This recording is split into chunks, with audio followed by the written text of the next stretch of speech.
Due to schedule changes, the times of some programmes may have changed. Please refer to your local listings or alternatively log on to bbc.co.uk/schools/what's on.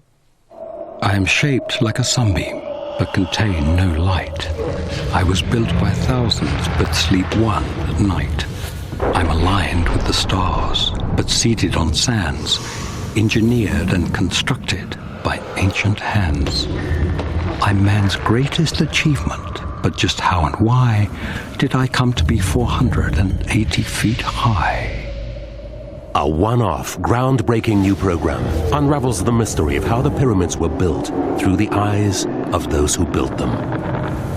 Pyramid, the greatest riddle of them all. Coming soon to BBC One. This is BBC Two with Working Lunch.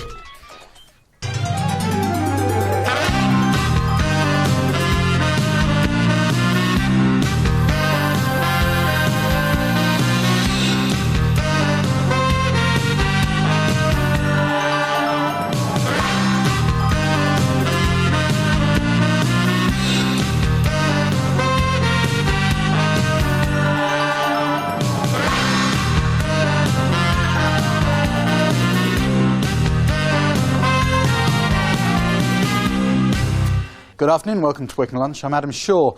One of the UK's biggest electricity suppliers is powering down. TXU's putting its UK business up for sale. 5 million customers are affected. The sun isn't shining on alternative energy either. We hear a lot about the attractions of solar power, but I have a cautionary tale about getting it installed. On the market, Summerfield's feeling the squeeze. Its boss has left and its shares are sinking. And sticking with supermarkets, another price war punch-up is in the offing. Tesco says that it'll accept money off vouchers from its rivals. And would you be prepared to help shops beat credit card fraudsters by leaving behind your thumbprint? Now, the future of TXU in the UK is in the balance today. Its American parent is pulling the plug on its UK arm, putting the business up for sale. TXU supplies electricity to 5.5 million people in the northwest and east of England. It's the third major power company to run into difficulties. British Energy, of course, has received emergency government help, and Powergen last week mothballed a quarter of its stations. Well, Christian Judge, from TXU joins me now. Thanks very much. What's gone wrong? Well, where we actually are today is that I can reassure customers of TXU Energy, Stay Warm and Amarada that sort of far from powering down, we're in a position where we can continue to supply our customers, and that's fully in what we intend to do while we do review our options for taking the business forward so it's what is a very difficult time. It's not true that your American parents refusing to pump more money and you're up for sale? We do. We're not getting the support that we thought we were going to get from the parent. That is the case. Selling the business or parts of the business is an option that's open to us. We know that there's a lot of interest out there for us. But in the meantime, where we are is we're in a position. We're continuing to look after our customers and supply them while we consider those options. Yes, so sale is an option, but it's not the only one. And here we are still today, delivering the power. Oh, that's good. But I understand part of the problem for the business, though, is that you had fixed prices from your suppliers, and that's got you into financial difficulties. Is that correct? Well, it's a very difficult time for many players in the energy industry, and we do have a number of long-term power purchase agreements, as they're called, in place. And through these, we have a so-called hedge, so we can guarantee electricity and gas supplies to our very significant retail business. And in that way, it doesn't expose those customers to the vagaries and volatilities of the market. I understand that you're saying the supplies are going to continue, but it makes it sound as if you have no problems at that company. So our understanding was that you had fixed prices from suppliers, and there's pressure on, of course, on electricity prices, and that causes you in some sort of difficulty. Can you just tell us whether that is true? Well, we did issue earnings guidance Friday week ago now. And that does reflect very difficult trading conditions in the UK electricity market. So yes, we have been hit hard by low power prices and low volatility in the UK electricity market. OK, Christian, thank you very much indeed. We're now joined by Adam Scorer. He's from the independent watchdog Energy Watch. What do you make of what's going on in the energy sector at the moment then? Well, particularly about TXU, customers of TXU are going to be concerned at the reports, at any rate, that the company may be up for sale or may be going into administration. So I think the first thing that we want to do today is to reassure customers that their power isn't going to turn off. They're still going to have a supply, and there's some simple steps they can take at this stage to minimise the risk of any inconvenience as a result of TXU being sold. And one of those is to read your meter so you can dispute any bill later in the day, and the other is to check your level of direct debit payments, so you're not hugely in credit and running the risk of losing some of that credit. Because some people pay in advance to getting the electricity, so if the company, something did happen to it, they'd have your money effectively. And you want to minimise the risk of that happening, and other issues will be that now the news is out, or the reports anyway, of TXU being up for sale, that the sales practices that we know happen in the industry will be targeted at TXU customers in the North West and East Anglia, so they should be aware of the tricks that are used on the doorstep and to avoid some of those. Now, the man from TXU seemed to be playing down the problems, but he did say fixed-term contracts were widespread in the industry. Now we've got prices, electricity prices falling, and if they are widespread, these price fixing, won't that cause problems? Any problems TXU have surely are widespread, so we could see this happening all over the place. Well, it's a very complex picture, and I think that a lot of people have been trying to find the one solution that will sort this all out. I think there are some particular problems that relate to TXU. Its financial health, its ability to manage on its fixed-term contracts. There's been a huge amount of volatility in the market and questions about whether the market structure is right for the electricity market.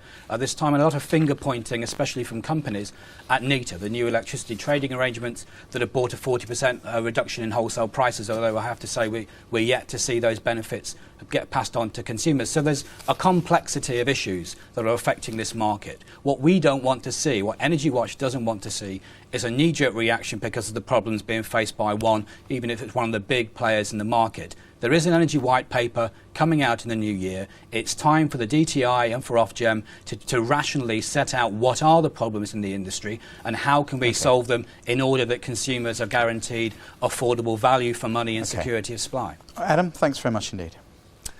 Now, with all this trouble with traditional sources of energy, you might have thought that one of our viewers was pretty smart, changing to solar power to heat his water.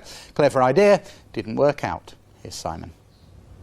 If you look just above me on the roof, you can see the solar panels in position. And for many people, that would be the fulfillment of a dream, to be able to heat your hot water using solar power. But it's only worth having if the system works sufficiently well in our climate. The problem with this house was that the solar panels couldn't do all the water heating on their own. The suppliers adjusted the existing gas heater to make it work for 3 hours in the morning and 3 in the evening and leave the panels to do the rest.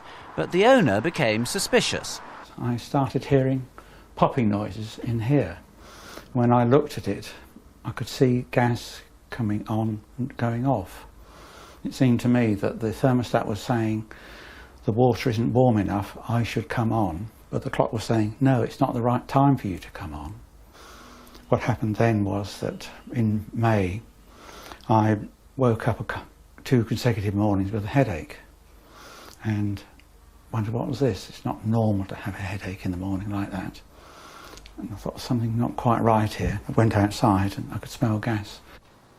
When Peter reported the leak, British Gas shut down his boiler, saying that the heater hadn't been converted properly. That's not all. A valve on the solar heating system had overheated and had to be repaired, and there were problems with the panels. The supplier, Smart Energy, acknowledges that remedial work was needed for the solar heating. They told us that they apologise for any inconvenience caused, but they deny that the gas leak was their fault, saying, "Our installation teams do not touch the gas boiler system in any way." Peter is now rueing the day he paid £5,000 for solar heating, persuaded by the offer of a discount in exchange for allowing an advertising panel for the company to be displayed outside his house. He does have a nice new hot water tank, but he's worried that with winter coming on, the water in it won't be hot enough. Today there's some light. It gets light about 8 o'clock, I suppose, 7 o'clock in the morning. Yes, there is some light and some sun. That warms it up. But when we get the dull weather and short days, I will not have enough hot water. Smart Energy have promised now that they'll do their best to make the system work. But Peter's dream of environmentally friendly energy at a reduced cost have taken a knock. Well, of course, just because it can go wrong doesn't mean it will. 30% of all the carbon dioxide released into the atmosphere is from electricity we use in the home. You can save energy by all the usual stuff, like turning lights off, not filling the kettle with more water than you need, what have you. Cavity wall insulation, for instance, that can cost up to £380, and it saves up to £100 a year. Insulating the loft costs around £250, and that saves £100 a year. Well, it's Energy Saving Week, and I'm joined now by Margot Marshall from the Energy Saving Trust. Welcome. Thank you. Just coming back to Simon's film for a moment, you know, that viewer had problems. The company denied it was their fault and what have you. But do people in this country run into problems? Because we're not used to installing solar panels. They're not that widespread. I think the lesson here is go with a reputable company. If you're going to put solar heating in, ring the Solar Trade Association and find out that you've got an installer that is signed up by them. And if you're going to use PV, big panels on your roof, to generate your own power, make sure you ring the PV hotline and get a reputable installer with a guarantee. Yeah, okay. Of course, we're not implying that company wasn't reputable Not or anything, but you think as a safeguard that would be good. Let's talk. We've got a piece of. Is this your home? Cavity wall insulation. We've got cavity wall insulation here, which, as you said, might cost up to £400 a year. You'll get £100 back on your bill. But if you're trying to put that sort of investment into the bank, you'd have to put 16 grand into a normal savings account, simple savings account, actually, to get that sort of money back. As the stock back. market's going down, this isn't a bad investment. It's not bad at all. We're not very green as consumers, are we? I mean, we're talking about the price. We're trying to persuade people this is a good idea because it makes sense financially. But it does make sense financially. There are loads of things you can do around the house, and you can actually save money on your bills. For example, if you're about to buy a new fridge freezer, you can save up to £45 a year by buying an A-rated freezer. Look for one with the energy efficiency recommended logo. They cost a lot more, don't they? They don't necessarily cost much more at all. There are lots of deals on the market at the moment where they don't cost much more, but you get the money back in a very short time. I mean, but your argument surely is made harder by what we're talking about at the top of the programme, that energy prices are coming down. And therefore, actually, financially, it makes less sense than it used to be energy efficient. But there's no guarantee that energy prices will stay down. Given the world situation at the moment, who knows what's going to happen to energy prices? But whatever the energy prices are, if you put energy efficient measures in your home, you'll continue to save money, whether they're high or low. And that's the way you're going about it. You're not trying, you sort of feel you've lost the argument, do you, that trying to persuade people to be good for the sake of the planet?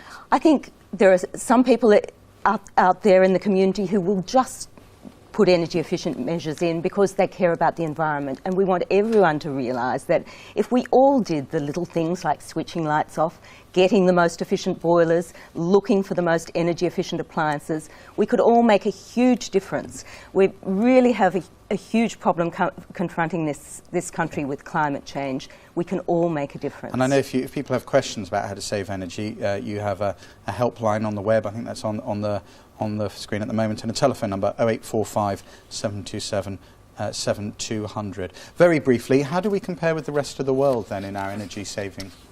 We're better than some countries. We're certainly better than the United States, but we've got a long way to go before we have the housing stock. Our houses are as energy efficient as they are in Europe. Okay, so let's start.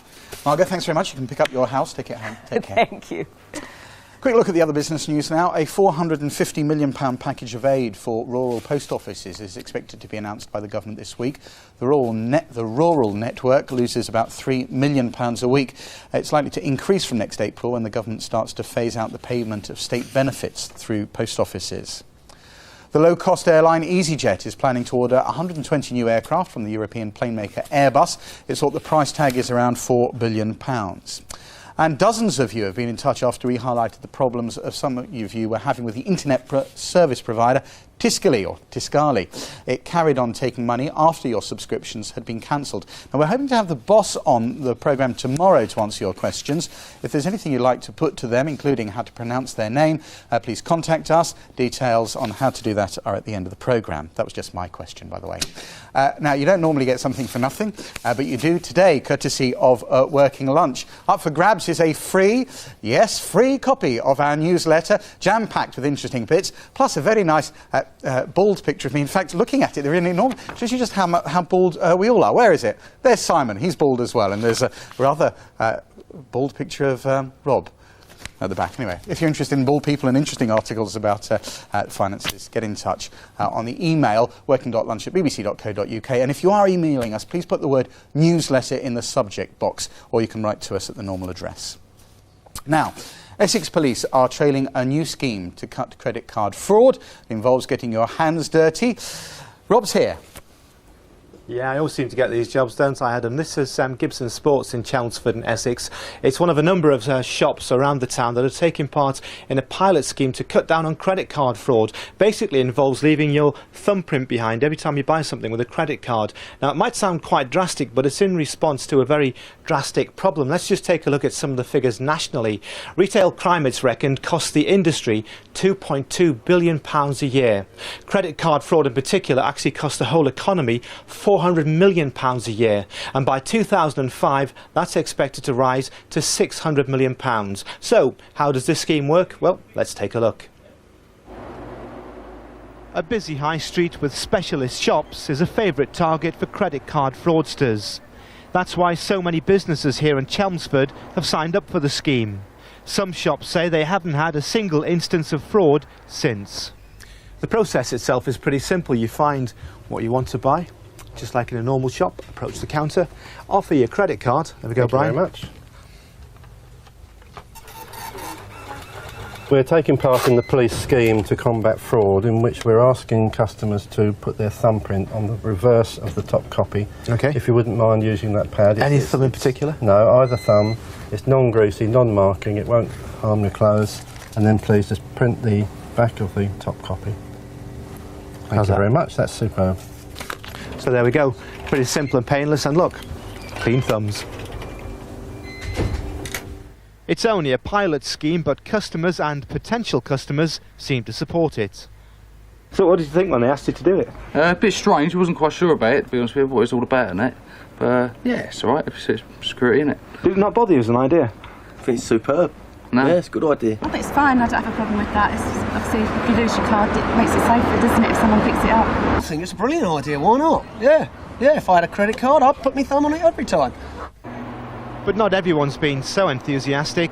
Elsewhere in the country, similar trials have been abandoned or rejected altogether by retailers worried that shoppers might be put off by being asked to leave their thumbprints. Well, let's have a chat with some of the key figures behind the scheme. Brian, this is your sports shop. Now, I've got to be honest, I was amazed at how many people supported the scheme. I would have thought more people would object to it. What's been your experience? Our experience here is that we've never had anybody actually turn us down. I think the main thing is to make people aware of what you're doing, not just stick a thing in front of their face and ask them to put a thumb on it. I think you've got to actually, tell them what's going on, and they're more than happy to try and combat the crime that's occurring with the fraud. And what effect has it had? Has it cut credit card fraud around here? I've had no knowledge at all of any lately. Since the scheme started, we certainly here have had no problems at all with credit cards. But it must surely put some customers off. Maybe they're not coming in. I don't think so. I think but they don't find out about it until they get here, although obviously we've got posters on the door. But I think it's a question of protecting them from the criminals themselves. OK, well, Kathy here is from Essex Police. Now, Kathy, how many shops have you got taking part in the scheme? I'm not actually sure how many shops we have got. It's a growing initiative that we want as many shops to come on board as possible. And what about the sort of human rights issues here? I mean, people are taking fingerprints. Isn't there not a Data Protection Act? There is, that we actually have checked it all out. We actually don't hold a database. So anybody that gives a thumbprint, it's not actually held anywhere. So it's OK for you to do that, is it? It is. Have you not had anyone raise any objections to it? No, we haven't had any objections at all. OK, well, Kathy, you're the town centre manager here in Chelmsford. I know you've been a bit more kind of sceptical about this, haven't you? Yeah, because part of my role is to promote the town as a safe place to be, and obviously you don't want a message going out to everybody, beware of coming to Chelmsford, there's lots of crime there. But then on the other hand, having been a victim myself of having my credit card used fraudulently, then it makes you think, I wish people were doing something about it. So it's a lot of it is to do about communication and promoting it, and as Brian said, don't just stick it in front of somebody's face, but explain to them it's for their benefit in the long term. And I think if we promote it and we communicate a message positively about it, then once lots of people are adopting it, it will be a good thing, and it will start to really cut down on crime, because at the end of the day we'll be paying for it, we as the customer. Well, I wanted to ask Kathy that actually, if I can bring you in. You wandered off thinking you were free then, didn't you? But what has been the take-up? I mean, independent shops like this, but what about chains and things? The chains are more reluctant to take it on board because it isn't than big national companies. Some of the actual local shops here, some of the big national local shops would like to come on board, but their head offices won't let them actually take part in the scheme, which is a shame, really. But this is the poster that we actually do show around in all the shops. Around the Chelmsford area, and we actually are expanding. This post has now been used throughout the whole of Essex as well. Okay, and Kathy, just very briefly, are you not worried as a town centre manager you're losing custom because of this? I think it goes back to how we communicate it to the customer. In the long term, Chelmsford will be seen as a safe place to actually use your credit card, but it is about how we promote that. Chelmsford's a great place to come, and we're trying to look after the customer. Okay, Kathy, thanks very much. So that's it, Chelmsford's a great place to come. On that note, I think I'll hand you back. Quick look at the markets now. After last week's rise, the stock market fell back a little this morning. A couple of key features. AstraZeneca moved ahead after a US court upheld a patent for its drugs. Now, that's boosted confidence in other drug companies' ability to defend their rights against competition from cheaper generic versions of their products.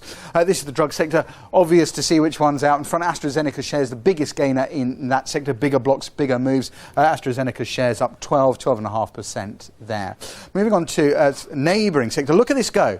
Red showing falls, and look at how big this has fallen. Summerfield, that's their share, fallen very substantially. That's happened after their chief executive resigned today. They also had to replace their finance director last week. Now, they said that operating profits were likely to be the same as last year. The problem is, Citi had hoped they'd rise. Sales had been rising recently, but that rise isn't as good as their rivals. Look at their shares. Down 36% today. Not good at all, I'm afraid. Let's have down 36%, taking them to 60.5 pence there. Hit Entertainment, which owns Bob the Builder and Barney, reported full-year pre-tax pre-exceptional profits of £27.3 million, up 264% on last year, an enormous rise. Final dividend looks a bit pathetic, doesn't it? 0.161 pence. You're not going to get rich on that. That is only 10% higher than last year. Now, despite all of that, the shares have not been good performers this year. They look up today, but that doesn't tell you the whole story. They were £3.42 in January. So a rise today, but £3.42, now 232. Partly the fall is because the whole media sector has been out of favour, and most of the shares have fallen. Actually, HIT have fallen less than the average in the sector. Now, the cider and beer maker HP Bulmer owns Strongbow, Woodpecker, the Dutch lager company Amstel said it expects profits to be substantially below expectations. There's going to be no final dividend in 2002. There probably won't be one in 2003. It's almost unbelievable. At the start of this year, Bulmer shares were 430 pence, now looking very flat at 129, down 66.5, 34% fall today. Burberry reported a 15% rise in revenues for the first half, warned though that circumstances in the second half were uncertain. Now, they floated recently, only in July, since when they've fallen from around £2.30 to 202. Finally, distribution company Hayes, worst FTSE 100 performer over the week. I talked about it a lot last week. No specific news, but brokers, I think, just being down on the share, it's sapped the confidence in the share. It's lost 9% in 5 days. A quick look, because we were talking about electricity prices, I just wanted to show them very briefly.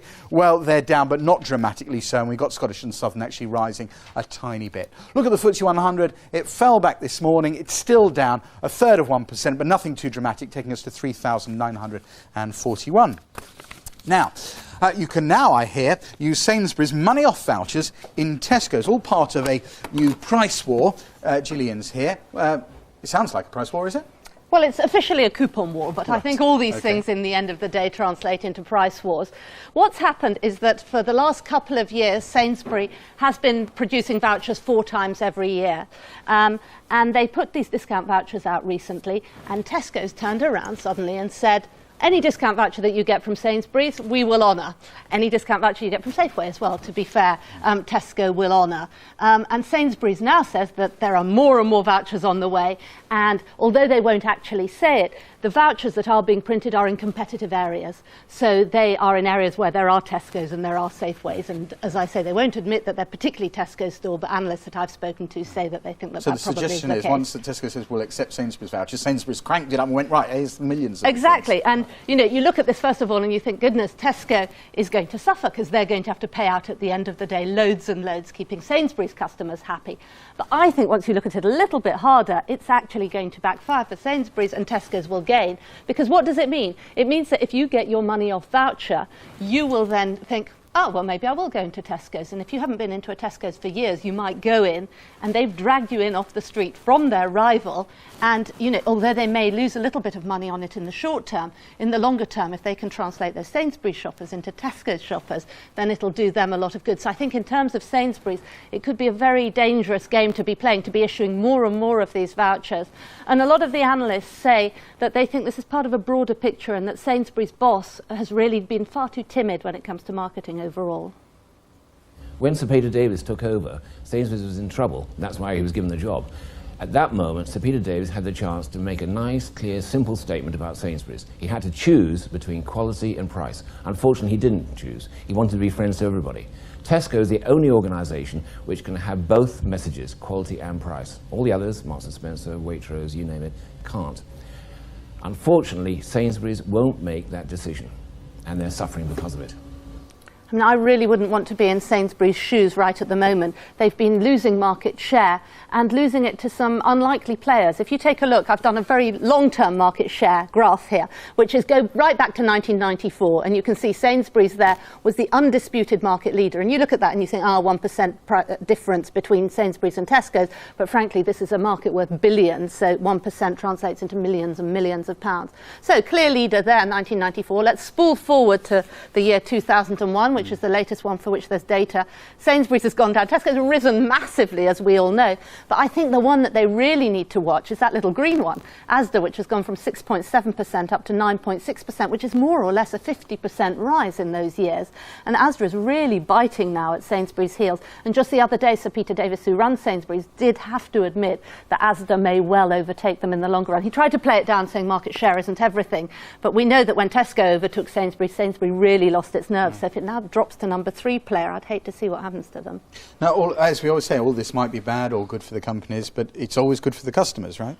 Well, price wars and coupon wars tend to be good for the customers, but with a coupon war here, I think you as the customer need to be incredibly careful, because what are they trying to do? They're trying to manipulate you into going into particular stores or buying particular products. And I think you need to be quite careful. You shouldn't just go, yippee, this much off this much, I'm going to rush in, because what they tend to do is get you to buy products that you would never have considered buying in the first place. So I think if you treat them with a pinch of salt and you say, yes, these are the things I like and I'll end up saving quite a lot at the end of the day, fine, and chuck the other lot in the bin. But if you go along wholesale with all of them, they're manipulating you rather than you manipulating them. There's classic of loss leaders, isn't it? Bring you in for 2 pence a loaf of bread and you guys spend a fleece you on everything else. OK, Gillian, thanks very much. Now, a quick word from Rob about the rest of the week. Yeah, the van's revving up outside there, Adam, but they're going to have to wait a while. They've got to drag me out of a sports shop. We are staying in Essex for the whole week. We've got quite a few exciting stories lined up. We're going to be looking at problems of unemployment, also a company that recycles nappies. But we've also got an absolutely stunning and exciting innovation. We want you to choose what story we do on Friday. Now, we've asked you for ideas before, and we're going to do that. So if anyone's got any ideas of stories that we could be doing here in Essex on Friday, do get in touch. But what we plan to do is tomorrow to give you the various options, and you can decide which one of all the stories that have been sent in I should be doing. So if you get in touch by email or fax, Adam has of course got the details. All I ask is that you don't send me to a food factory. Adam. Too much of that. On Consuming Issues this week, it's pensions. Malcolm McLean, the oracle on anything to do with retirement finances. He'll be here to answer your questions. And the week after, it's savings and investments. For all of that and suggestions for Rob and what have you, write to us at Working Lunch. And that's room 4220, can't even read numbers, BBC TV Centre, London, W12 7RJ. Or you can fax us, and the telephone number to do that is 020 8576 8799, 020 8576 8799, or email for all of those things we talked about during the programme on working.lunch@bbc.co.uk. Now, that's all from Working Lunch for today. Before I go, one more energy-saving tip. When it comes to that time of night to put the cat out, remember one thing. Turn the light out. Good night.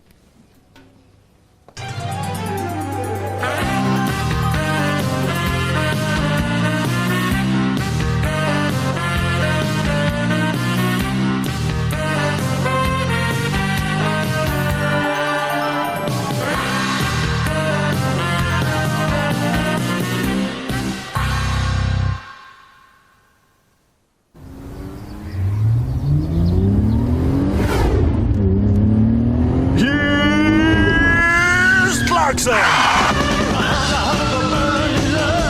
King of Cars is back. The all-new Top Gear, Sunday at 8 on BBC Two.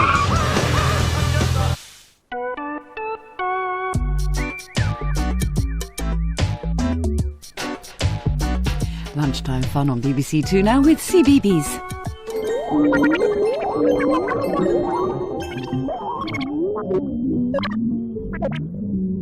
Hello there, it's Monday, it's CBeebies on 2, and now it's time for Teletubbies Everywhere.